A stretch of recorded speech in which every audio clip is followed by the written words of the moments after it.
भारत ने पाकिस्तान को 228 रन से हरा दिया है। खुद 356 रन बनाए। पाकिस्तान बुरी तरह स्ट्रगल करता रहा। 100 रन से कम के स्कोर पर आधी टीम चली गई थी और बाकी जो टीम थी वो भी आउट हो गई। 8 खिलाड़ी आउट हुए। बाकी 2 खिलाड़ी पाकिस्तान के अनफिट हैं। जो बाकी का टूर्नामेंट है उसके लिए भी कंसर्न्स पैदा हो गए हैं। सिक्कू भाई हमारे साथ मौजूद हैं। रज़ाक भाई भी हमें ज्वाइन करेंगे। सिक्कू भाई, आपसे भी बात भी हो रही थी। इंतहाई बुरी परफॉर्मेंस, ये तो रुक ही नहीं सके हैं।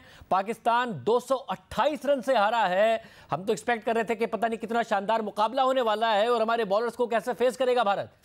देखें, अब हम हमेशा दिखाते रहते हैं कि जी हमारे जो ग्रेट बैट्समैन रिकॉर्ड तोड़ दिया, वो रिकॉर्ड तोड़ दिया, ये रिकॉर्ड तोड़ दिया। आज जो सही रिकॉर्ड टूटा है वो ये है, जो बहुत ही शर्मिंदगी वाला है, कि भारत ने कभी भी इतने बड़े मार्जिन से पाकिस्तान को नहीं हराया था जो आज उन्होंने हमें हरा दिया है। और इसका मतलब है कि मैं फुल क्रेडिट दूंगा इंडियन टीम को कि वो बहुत ही ज़बरदस्त खेले। आप ये देखिए कि उनके स्पिनर्स ने 5 आउट कर दिए। उसके कुलदीप ने, जो यादव था, यादव ने, तो जो चाइनामैन गुगली करता है, तो क्या हम नहीं ढूंढ सकते? क्या हमारे पास एक लड़का इब्रार था, क्या हम उसको ट्राई नहीं कर सकते अफगानिस्तान के खिलाफ, कि करा कर देख लेते कि क्या वनडे में हो सकता है वो मिस्ट्री बॉलर भी कोई कामयाबी हमें दिलवा सकता था। एक ट्राई तो करने में कोई हर्ज नहीं था, मगर हमने कुछ नहीं किया। अब मैं तो इसके अलावा कुछ नहीं कह सकता कि वी आर कंप्लीटली फेलियर। हमारे सारे टॉप प्लेयर्स फेल हो गए, हमारी बॉलिंग फेल हो गई, स्पिन तो वैसे ही हमारा डाउटफुल था। मिडल ऑर्डर का मैंने शक जाहिर किया था कि वो हमारी अच्छी नहीं चलेगी, वो भी फेल हो गई। तो हम कंप्लीटली फेल हो गए। रज़ाक भाई, जो एक एक्सपेक्टेशन थी वो ये थी कि हमारे फास्ट बॉलर चलेंगे, स्पिनर स्ट्रगल करेंगे। पिछले मैच में किया तो हम फ़हीम अशरफ को लेकर आए एक एक्स्ट्रा बॉलर के तौर पर। फिर ये एक्सपेक्टेशन थी कि उनके बैट्समैन हमारे फास्ट बॉलर पर स्ट्रगल करेंगे, तो हमारे स्पिनर नहीं चले, फास्ट बॉलर नहीं चले, उनके बैट्समैन ने स्ट्रगल नहीं किया। फिर ये था कि उनके फास्ट बॉलर इतने अच्छे नहीं हैं, हमारे बैट्समैन चलेंगे। उनके फास्ट बॉलर्स बहुत अच्छा चले, हमारे बैट्समैन नहीं चले। ये तो हर डिपार्टमेंट में हम आउट क्लास हो गए जो इतना बुरा हारे। देखिए शाहजेब, पहले भी मैंने कहा है कि ऐसी कोई बात नहीं है, मैच में हो जाता है। जिस तरह की परफॉर्मेंस पाकिस्तान देता आ रहा था, बांग्लादेश के खिलाफ देखें आपने कितना अच्छा परफॉर्म किया पाकिस्तान ने, और पहले इंडिया के खिलाफ भी बड़ा अच्छा परफॉर्म किया। वो बारिश होगी, पर एक मैच था, एक बुरा दिन भी आप कह सकते हैं। यूँ ही अगर अगला मैच भी होगा श्रीलंका के खिलाफ, तो मुझे उम्मीद है पाकिस्तान अच्छा खेलेगी। ये क्रिकेट में चलता रहता है। ये आप ज़रूरी नहीं कि हर दिन शाहीन 3-4 आउट करेगा या हारिस 3-4 आउट करेगा। ये क्रिकेट में कभी भी नहीं ऐसा हो सकता। पूरे वर्ल्ड में आप देख लें, फास्ट बॉलर के डेज होते हैं कि जिसमें वो परफॉर्म करते हैं, एक दिन ऐसा भी होता है जिसमें परफॉर्म नहीं करते। पर ओवरऑल देखा जाए कि हमारे जो स्पिनर्स हैं बेसिकली वो विकेट नहीं ले रहे, क्योंकि विकेट स्पिनर जैसे कुलदीप यादव ने बॉलिंग की है। तो ये ऐसा होना चाहिए टीम में। टीम को हमेशा फास्ट बॉलर पर डिपेंड नहीं करना चाहिए कि वो 8-8 9 आउट करके देंगे तो हम आराम से 200 कर लेंगे, 250 कर लेंगे। हमारी बदकिस्मती ये है कि हमारी इंटेंट जो है ना, वहाँ पे बिल्कुल ज़ीरो हो जाती है जब हमें 350 या 300 नज़र आता है। ये भी फिगर है, ये भी करने वाले होते हैं। जब आप ये करते हैं तो बड़े नाम होते हैं, आपके बड़ा नाम होता है। वर्ल्ड रैंकिंग नंबर 1 का मतलब ये नहीं है कि अफगानिस्तान को हरा दिया तो आप नंबर 1 पे आ जाएंगे, नेपाल को हरा दिया तो नंबर 1 पे आ जाएंगे, श्रीलंका को हरा दिया तो आप नंबर 1 पे रहेंगे। ऐसे कभी भी नहीं होता। ये क्रिकेट है, क्रिकेट के मुताबिक खेलना चाहिए। 350 अगर करना था तो मगर सिक्कू भाई, ये जो एक मसला था, ऐसा लग रहा था कि, और जाहिर है लिखा भी बहुत ज़्यादा जा रहा था कि उनके जो बैट्समैन हैं वो तो हमारे फास्ट बॉलर्स को खेल ही नहीं सकते। जो पहला ओवर है शाहीन शाह अफरीदी का, वो तो रिजल्ट देगा ही देगा। इसके अलावा हम 30 ओवर्स जो हैं, हारिस रऊफ, नसीम शाह और शाहीन शाह अफरीदी, ये तो हम सेफ हैं। इसके अलावा हमने देखना है इनका टॉप ऑर्डर तो टिक ही नहीं सकेगा। वो सारे के सारा ऐसा लगता था आज के मैच में, हालांकि इसमें बहुत सारी रियलिटी है पीछे, मगर मिथ था जिस तरीके से खेले। 2 ही खिलाड़ी आउट किए हमने 356 के स्कोर पर, जिसमें टॉप के दोनों ओपनर्स ने 50-50 किए। फिर केएल राहुल, इतने दिन बाद उनकी वापसी हुई और सवालात पैदा हो रहे थे कि भारत अगर जा रहा है वर्ल्ड कप में तो उनकी बैटिंग तैयार भी है या नहीं है। केएल राहुल 100, कोहली 100। अब तो ये सवाल हो रहा है कि शायद वर्ल्ड कप ही कोहली का है जो होने जा रहा है। ये हुआ क्या अचानक? देखिए, मैं खुद अपने बॉलर्स को कह रहा था कि वर्ल्ड के बेस्ट बॉलिंग अटैक है इस वक्त, सबसे अच्छा लग रहा था, सबसे स्ट्रांग लग रहा था। मैंने कई प्रोग्रामों में ये कहा कि बाबर बहुत लकी हैं कि उनके पास इतना अच्छा पेस अटैक है, जिसकी वजह से वो नंबर 1 हो गए रैंकिंग के अंदर। जो ओडीआई की रैंकिंग है, सब मैंने खुद कहा था। मैं खुद इतना डिसअपॉइंटेड हूँ कि ये हुआ क्या है। क्यों नहीं हमारे फास्ट बॉलर्स की बॉलिंग वैसी रही जो कि भारत ने कराई है। भारत की गेंद पड़ के सीम हो रहा था और बहुत ही ज़बरदस्त तरीके से हो रहा था। और हम कंप्लीटली फेल हो गए। वो जो पहले 2 ओवर थे उसके शाहीन के, हम एक्सपेक्ट कर रहे थे कि वो हवा में स्विंग करेंगे, उन्होंने गलत लाइन पे गेंद कर दी, टांगों पे गेंद कर दी, छक्के खा लिए, उनके ऊपर रन पड़ गए। तो मैं खुद इस वक्त ऑनेस्टली स्पीकिंग शाहजेब, मुझे खुद नहीं समझ में आ रहा कि हमारा जो बेस्ट बॉलिंग अटैक, जिसको मैं खुद कह रहा था कि वर्ल्ड का बेस्ट, वो फेल हो गया। अब हमारे लिए सर्वाइवल हो गया है कि हम सर्वाइव करें श्रीलंका का मैच तो फाइनल में पहुंचते हैं। अगर श्रीलंका का मैच बारिश के नज़र हो गया तो फिर समझ जाएं कि हमारी हमारा कोई चांस नहीं रहेगा फाइनल में पहुंचने का। तो आई एम डिसअपॉइंटेड, मैं खुद अपने फास्ट बॉलिंग से डिसअपॉइंटेड हो गया हूं कि क्या होगा। स्पिनर का हमें पहले ही पता था कि ये इतने अच्छे नहीं है। रज़ाक भाई, जो मैं पहले भी बात कर रहा था कि अभी इस वक्त क्योंकि सब वर्ल्ड कप की तैयारी कर रहे हैं, आप ऑस्ट्रेलिया वर्सेस साउथ अफ्रीका देखें तो ऑस्ट्रेलिया की टीम में एक डेप्थ नजर आती है, ज़ाहिर है हमें उनसे भी जाके मुकाबला करना है। न्यूजीलैंड वर्सेस इंग्लैंड हो रहा है तो हमें नजर आता है कि वहां क्या डेप्थ है। न्यूजीलैंड इंग्लैंड ने दूसरे मैच में किस तरह रिकवर किया, न्यूजीलैंड ने पहले मैच में इंग्लैंड को कैसे हराया, फिर जिस फॉर्म में भारत भी आ गया है, एक आपको लगता है कि खतरे की घंटी है या एक ही मैच है, कोई मसला नहीं है? देखिए शाहजेब, मेरे पॉइंट ऑफ व्यू से तो कोई ऐसी बात नहीं है। एक मैच हम हारे हैं तो एक मैच हारने के बाद हमें एकदम से अपनी राय बदलनी चाहिए। पाकिस्तान टीम बड़ा अच्छा परफॉर्म कर रही थी और ओवरऑल देखा है पिछले 2-3 महीने से तो बड़ा अच्छा ही, बॉलिंग भी अच्छा कर रही थी, बैटिंग भी अच्छा कर रही, फील्डिंग भी बड़ी अच्छी हो रही थी।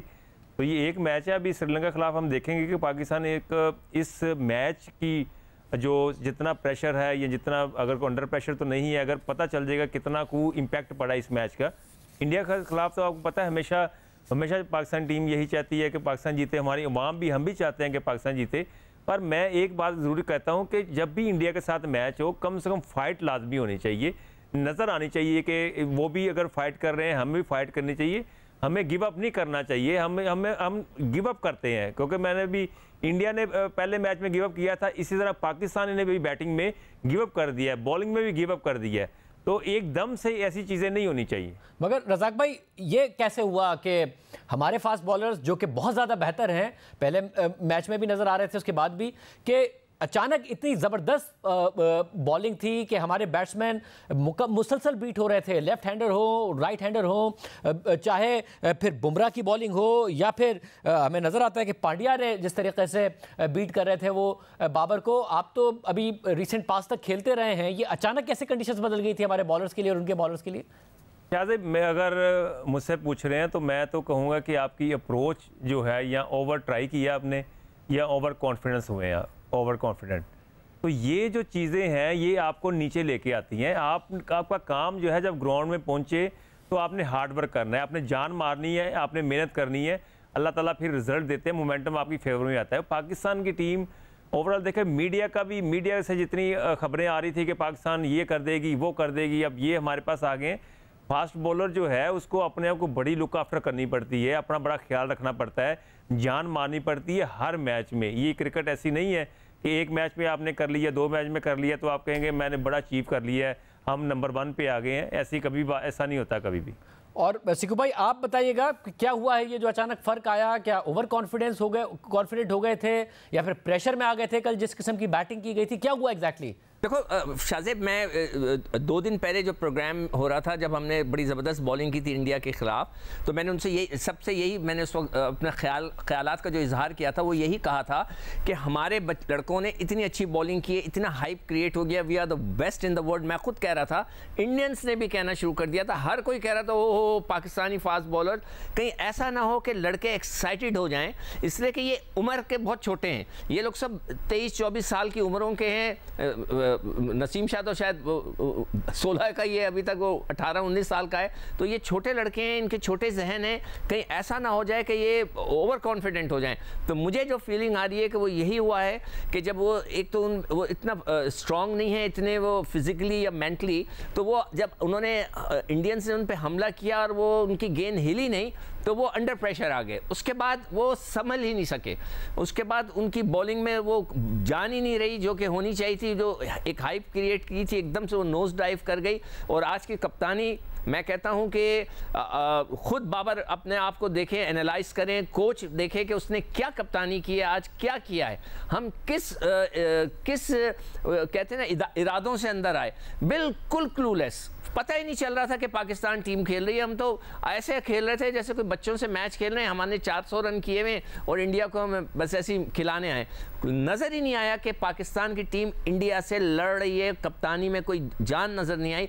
तो मैं ये रज़ाक भाई, ये तो आपने भी कहा कि इंडिया से हारे भी तो कम से कम लड़के हारे हैं। बिल्कुल। अब जो सिक्कू भाई कह रहे हैं वो कह रहे हैं एक तो ज़ाहिर प्लेयर्स की बॉडी लैंग्वेज हुआ, प्रेशर आ गया, वो कह रहे हैं कप्तानी में भी लड़ाई नहीं नजर आ रही थी। ये एक तनकीद जरूर हो रही है। ज़ाहिर वर्ल्ड स्टार ज़बरदस्त किस्म के दुनिया के बेहतरीन बैटर हैं बाबर आजम, उनकी कप्तानी के डिफेंसिव होने पर जो पहला मैच था उसमें भी बात हो रही थी कि 4 आउट हो गए थे भारत के, प्रेशर डालना था, 266 बनाने दिए।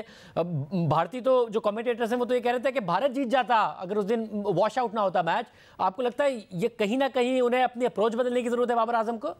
देखिए शाहजेब, मैंने जब पहले कहा कि जो मैनेजमेंट में लोग बैठे होते हैं उनका फ़र्ज़ होता है कि अगर कोई कप्तान थोड़ा सा अगर मिस्टेक कर रहा है, क्योंकि काफ़ी चीज़ें होती हैं कप्तान को सोचने में कि ये भी करना है वो भी करना है, अगर वो भूल रहा है, मिस्टेक कर रहा है, तो आपका फ़र्ज़ बनता है कि मैसेज दें। वहाँ पे आपको ऑन द टाइम आपको हर चीज़ करनी पड़ती है। मैच ख़त्म होने के बाद आप नहीं बता सकते कि ये चीज़ हुई, ये चीज़ हुई है, क्योंकि हर मैच में सिचुएशन डिफरेंट होती है। हर मैच में ऐसा नहीं होता कि वो 2 विकेटें गिरेंगी और वो 350 कर देंगे। हर मैच में एक डिफरेंट आपके पास मैच का सूरत हाल होती है। तो अगर बाबर के पास अगर थोड़ी सी अगर प्रॉब्लम अगर आ जाती है या होती है, तो जो बाहर बैठे हैं लोग, उनका फ़र्ज़ बनता है, या सीनियर लोग हैं उनका फ़र्ज़ बनता है कि उसको जाकर मशवरा दें, उनके साथ बात करें। तो इस तरह की चीज़ नज़र नहीं आती। अगर हमें मार पड़ रही है तो हमें पड़ रही है। कोई 3-4 प्लेयर जाके ना इकट्ठे होते हैं, ना उससे बात करते हैं, थोड़ा सा टाइम किल करते हैं, बैट्समैन का मोमेंटम तोड़ने की कोशिश करते हैं। कि इस तरह की चीज़ें नज़र भी नहीं आ रही। अगर एक आखिरी चीज़ कहना चाहता हूँ। जी सुकू भाई, देखिए, मुझे एक और चीज़ जो नज़र आ रही है पाकिस्तान टीम की, कि पाकिस्तान टीम पिछले 1 महीने से हमारे ये सारे लड़के, आधे से ज़्यादा लड़के दुनिया की हर लीग खेल रहे हैं, चाहे वो कीनिया में हो, जिम्बाब्वे में हो, वो अमेरिका में हो, कनाडा में हो, श्रीलंका में हो। ये लोग मुसलसल खेलते जा रहे हैं।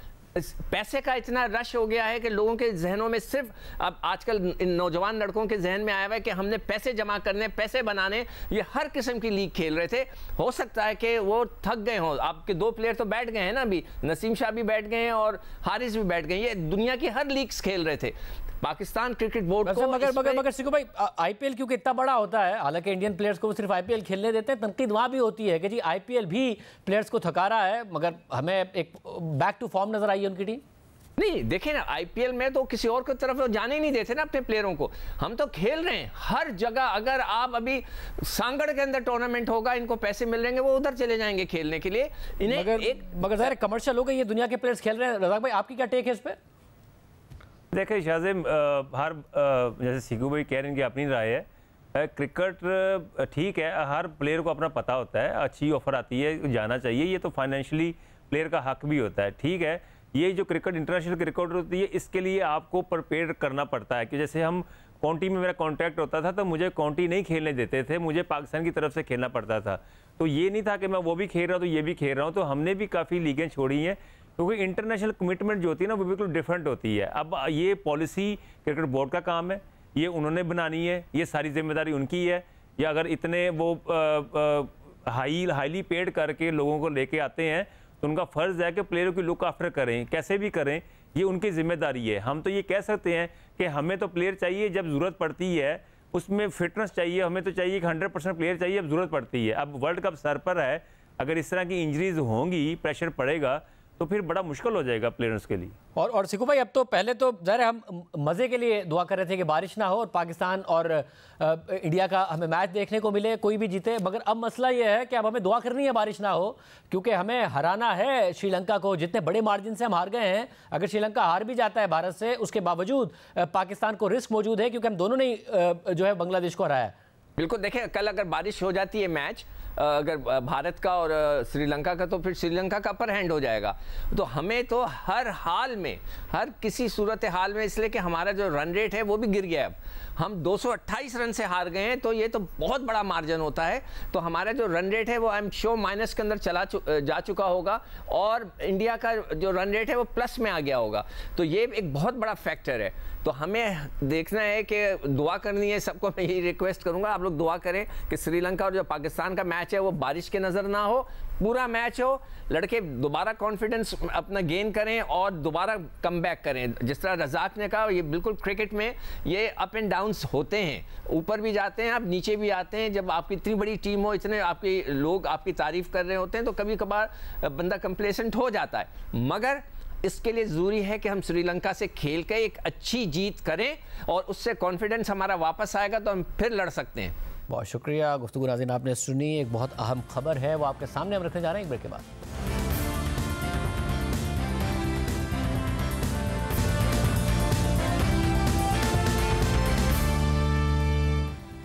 ओपन मार्केट और फिर इंटरबैंक में डॉलर की कदर में गिरावट का सिलसिला जारी है और आज ओपन मार्केट में डॉलर का रेट इंटरबैंक से भी नीचे आ गया है।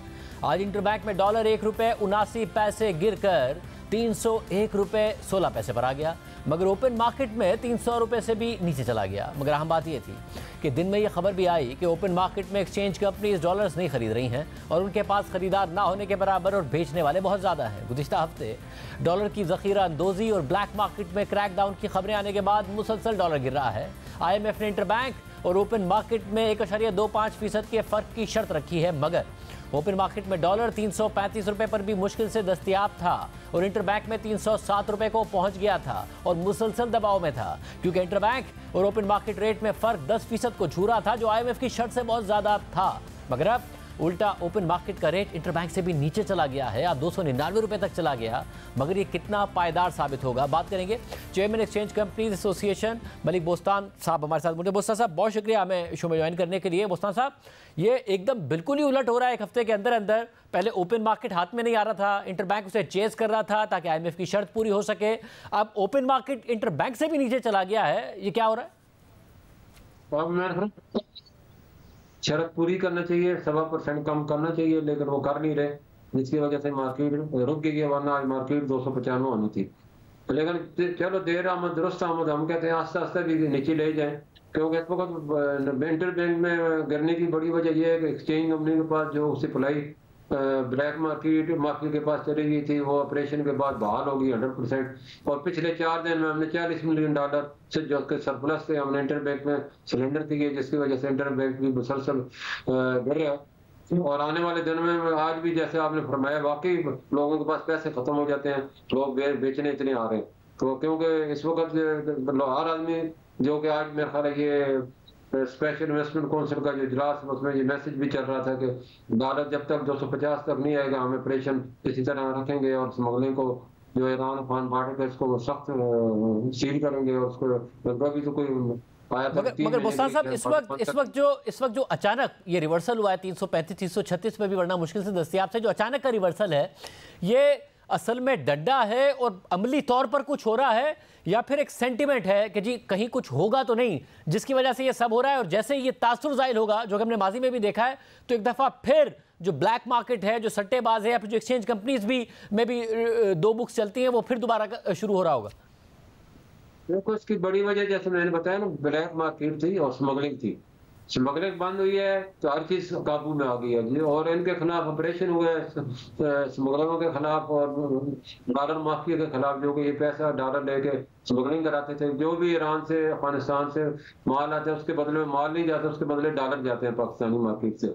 सारा बोझ जो है हमारे ऊपर पड़ता है, और जिसकी वजह से इसका एक ही हल है कि मॉनिटरिंग सख्त की जाए। ईरान और अफगानिस्तान के बॉर्डर हैं, वो वहाँ स्मगलिंग अगर नहीं होगी तो सारा मसला हल हो जाएगा। अगर दोबारा स्मगलिंग शुरू होगी फिर आप वाली बात है, दोबारा डॉलर बढ़ना शुरू हो जाएगा, क्योंकि उनके बाद डॉलर दोनों मुल्कों में इकोनॉमिक सेक्शन लगी हुई है, वो सारे डॉलर की जरूरत जो पैसा है वो माल के बदले माल ले लेते। हमारी हुकूमत की भी मैं समझता हूँ ये नालायकी है कि वो उनसे लोकल एलसी नहीं खोल रही। अगर एलसी खोले तो फिर भी सब। और क्या एक्सचेंज कंपनीज में जो पिछले हफ्ते ऑपरेशन शुरू हुआ था कि चाहे वो एजेंसियों के एहलकार हों, पुलिस के एहलकार हों, वो मुख्तलिफ ऑपरेशन देख रहे हैं किस तरह बाइंग सेलिंग हो रही है, मॉनिटर कर रहे हैं कि 2 बुक्स तो नहीं चल रही हैं, क्योंकि जब 2 बुक्स चलती हैं बाइंग सेलिंग होती है, उससे भी रेट बढ़ना शुरू हो जाता है। तो वो नहीं हो रहा है, एक्सचेंज कंपनीज पे भी मुकम्मल नजर है इस वक्त। एक्सचेंज कंपनी जो अच्छी कंपनी वो तो करती है, का दुखद हर जगह ब्लैक शीप होती हैं। और हमने ये कंप्लेन की थी कि ब्लैक माफिया हमारी एक्सचेंज करने की मार्केट के बाद अपने कारिंदे छोड़ दिए और जो भी कस्टमर आता है उसे वो घेर के अपने खुफिया दफ्तरों में ले जाते हैं और 90% सप्लाई उन्होंने अपने काबू में कर लिया है। इनके खिलाफ कुछ करें वरना पाकिस्तानी रुपया बिल्कुल ही खत्म हो जाएगा। आज 350 को क्रॉस करने वाले कल 400 भी हो सकता है। तो ये इन्होंने ऑपरेशन किया। हमारे चीफ साहब को मैं सर तहसीन पेश करता हूँ जिन्होंने वक्त टास्क फोर्स बनाई, इन लोगों को पकड़ा और आज जैसे इंटीरियर मिनिस्टर ने कहा है कि हमने $1 करोड़ रिकवर भी कर लिए, $1.5 रुपये भी हमने रिकवर किया है। तो ये बहुत बढ़िया, अगर ये मॉनिटरिंग इस तरह रहती है तो इंशाल्लाह पाकिस्तान इस क्राइसिस से निकलेगा। ये पाकिस्तान मगर मुस्तफा साहब, मैं ये जानना चाह रहा हूँ क्योंकि माजी में ये हुआ है कि जैसे सागदार साहब आए, उन्होंने अनाउंस किया, अचानक गिरा और फिर हमें नजर आया कि वापस जो है वो डॉलर बहुत तेजी से बढ़ा और पहले से भी ज़्यादा बढ़ गया। तो ये क्योंकि इंटरेस्ट रेट जिस मुल्क में 21-22% पर हो, उसके बावजूद लोग डॉलर खरीद रहे हों, यानी कि रुपए में इन्वेस्ट करने को लोग तैयार नहीं थे। और आप भी बताते थे कि लोग डॉलर बहुत ज़्यादा खरीद रहे हैं, ज़ख़ीरे करने के लिए खरीद रहे हैं, उन्हें रुपए के ऊपर एतमाद कम है। ये उसी वक्त दोबारा एतमाद आएगा जब 2-3 महीने के लिए अगर उन्हें नज़र आएगा कि जी अब तो डॉलर वाकई नहीं बढ़ रहा है, ये तो वाकई वहीं रुक गया है, इसलिए हमें किसी दूसरे एवेन्यू में जाना चाहिए, या तो हमें इतनी महंगी शराय सूद मिल रही है इस पे इन्वेस्ट कर देना चाहिए रुपए में। तो ये 2-3 महीने के लिए रहता आपको नजर आता है, वरना जिन्होंने लेके रखा हुआ है वो होल्ड करेंगे, नीचे आएगा तो जो और हैं वो लोग लेना शुरू कर देंगे बजाय इसके कि वो रुपए में इन्वेस्ट कर रहे हो। जिनके पास है वो तो उसी वक्त डॉलर बेचेंगे अगर उन्हें नजर आएगा कि परमानेंट नीचे आ गया। देखो जो आर्मी चीफ ने जैसे कहा है कि हम इसको मुस्तकिल बुनियादों में रखेंगे और मुस्तकिल बुनियादों में मॉनिटरिंग ही इसका हल है, उसको रुपये को मुस्तहकम करने का। अगर आपने अभी वक्ती तौर पे ऑपरेशन रखे फिर छोड़ दिए, फिर दोबारा वही जैसे मीडिया में आप जंग अखबार की हेडलाइन लगी, कौन कौन से लोगों में इसमें मुलव्वस हैं, किन किन लोगों ने अपने हाथ रंगे हैं इस गंगा में, तो हमें इस गंगा के हाथ काटने होंगे तभी जाके ये मसला हल होगा। और स्मगलिंग नहीं रोकेंगे तो ज़ाहिर डिमांड है, स्मगलिंग तो डॉलर के बगैर हो नहीं सकती और डॉलर की डिमांड स्मगलिंग पैदा करता है। स्मगलिंग रोकेंगे तो हर चीज़ कंट्रोल में आ जाएगी। पाकिस्तानी रुपये को इतना ज़्यादा जो अंडर वैल्यू होना नहीं चाहिए। पूरी रीजन में ईरान का, अपना इंडिया का देखें उसका 78 है, बांग्लादेश का 95 है, अफगानिस्तान का 82 है। तो हमने कौन सा गुनाह किया? हमारा गुनाह यही है कि हमने रुपये में एतमाद नहीं किया। जैसे आपने भी फरमाया 22% इंटरेस्ट होने के बावजूद भी अभी भी हमें चैन नहीं। और आपको क्या चाहिए? 22% 1 करोड़ में 22 लाख रुपए थोड़े, आपको तो कुछ करने की जरूरत ही नहीं है। लेकिन फिर भी डॉलर इनके ख्वाबों में आता है तो डॉलर के ख्वाब देखते रहते हैं। डॉलर का ख्वाब बोस्तान साहब हमारे साथ मौजूद थे। अब देखते हैं क्योंकि जो मुल्क के फंडामेंटल प्रॉब्लम्स हैं वो अपनी जगह पर हैं, इस क्रैकडाउन के कितने बड़े असरात होते हैं, क्योंकि मुल्क में ज़ाहिर है एक करंट अकाउंट खसारा चल रहा है, बाहर से पैसे आने के ऊपर अपनी जगह पर सवालात मौजूद हैं। FDI का दावा कर रहा है, किया जा रहा है, वो कब आती है? क्योंकि अगर स्मगलिंग पर क्रैकडाउन होता है तो कितनी जो इंपोर्ट है वो ऑफिशियल चैनल पर शिफ्ट होती है, क्या इंटरबैंक में फिर प्रेशर आ जाता है? वो बहुत सारे सवालात हैं जो बहरहाल अपनी जगह पर मौजूद हैं। मगर फिलहाल ये जो क्रैकडाउन है या फिर जो क्रैकडाउन का तासुर है उसके असरात ओपन मार्केट में और उसके नतीजे में इंटरबैंक में हमें ज़रूर नज़र आ रहे हैं। आज के प्रोग्राम में इतना ही, दीजिए। अल्लाह।